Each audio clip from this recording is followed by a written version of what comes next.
Al Harlow of Prism. You're in Nova Scotia right this moment.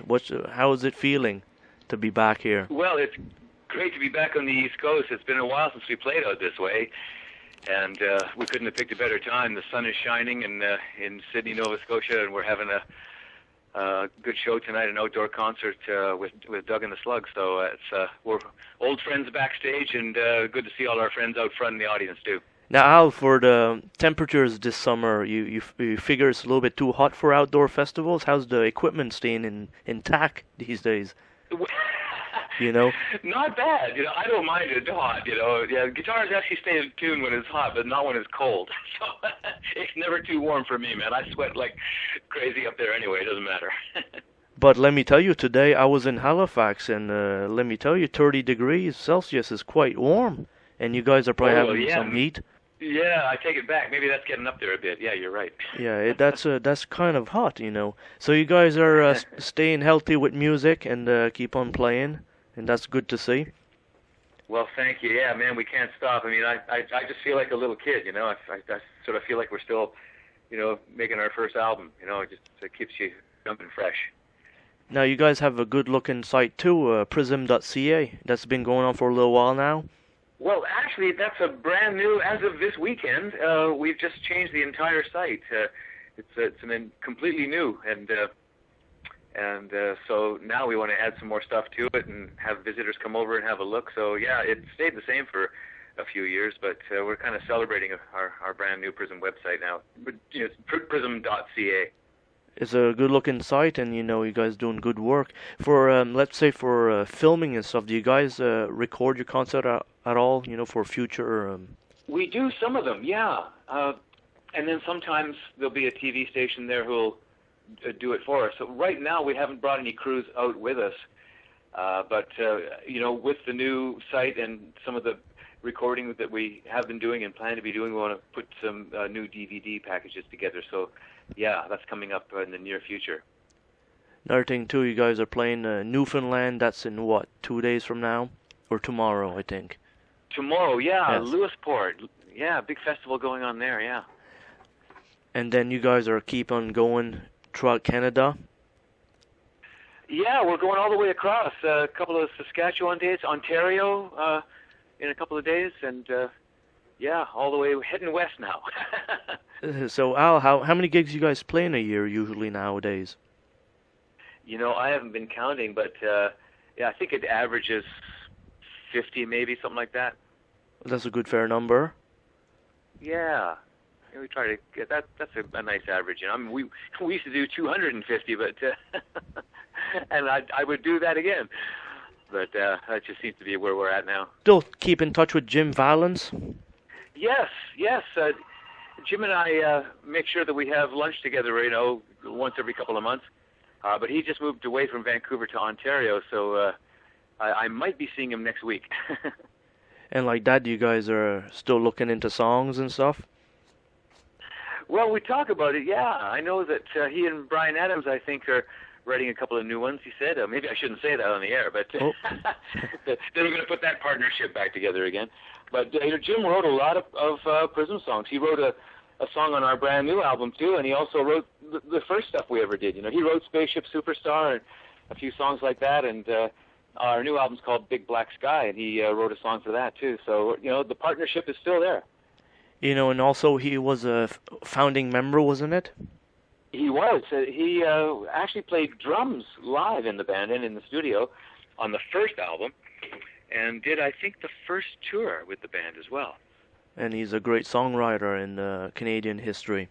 Oh, worldwide, I mean, we're so proud of Jim, member of the Order of Canada now. His country has honored him for his accomplishments. So, yeah, I mean, sure.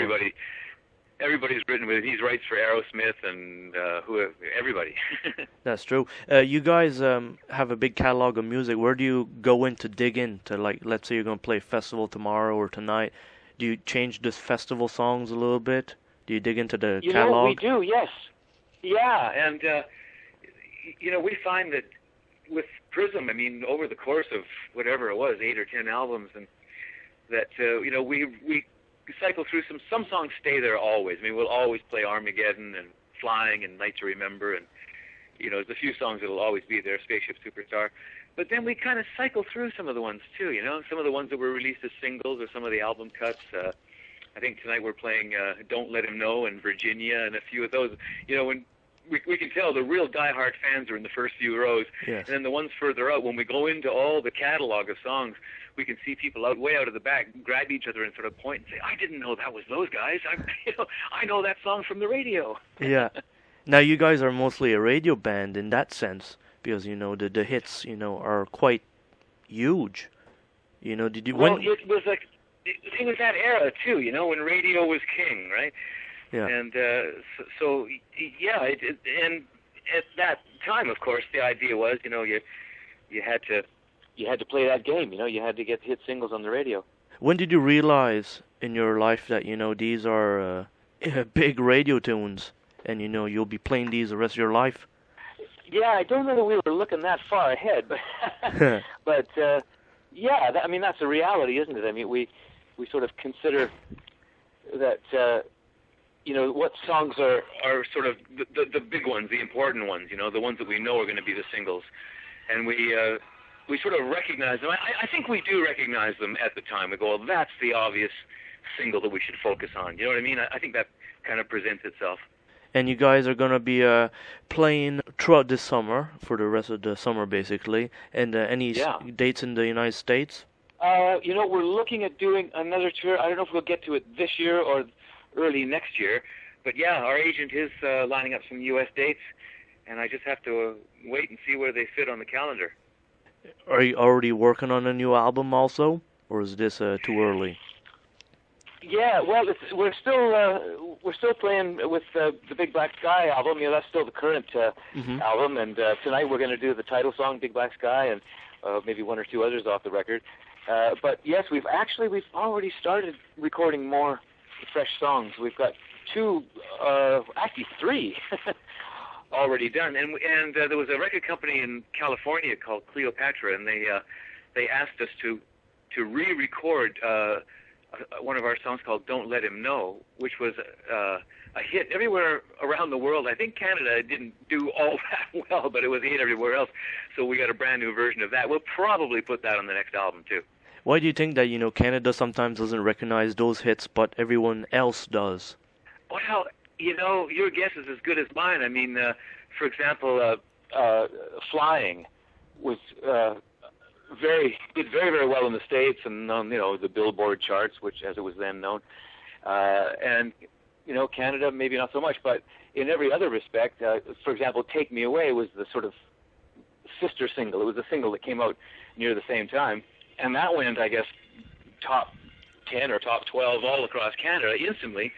And yet it just kind of floated through the States. So, I don't know how to guess that stuff. I guess that's just what happens to it when record companies and radio stations get a hold of it, you know what I mean? But essentially, Canada is home base, and we've always relied upon, the opinion and the support of our Canadian fans. So, I think 99% of everything we recorded charted here in Canada. Your whole catalog ever, is there stuff that we've yet to seen released throughout the years? There's a few, yeah. We were thinking of putting some of the outtakes on the website, or alternate takes and all that kind of thing that you throw into a box set, which we haven't done that yet. We haven't done a box set, but I was talking about that because the new website's up and running. We were thinking, well, maybe we should dig up.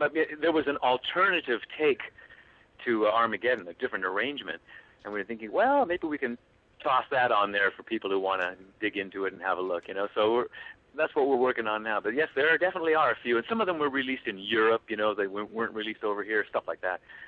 So yeah, there's a few surprises there. Basically B-side singles, on the old 45s. Yeah, and then sometimes there'd be different edits too. The long version would be on the album. You know what I mean? Mm-hmm. Well, Al, it's been a pleasure talking to you, and glad to see you in Nova Scotia again. Well, thank you, Jason, and thanks for checking us out, and we look forward to seeing everybody at the shows. Well, excellent stuff. You have a great tour, and talk to you in the near future, man. Well, thank you, Jason. Stay in touch, buddy. All right. You have a good night. You too. Thanks again. Bye-bye. Bye-bye.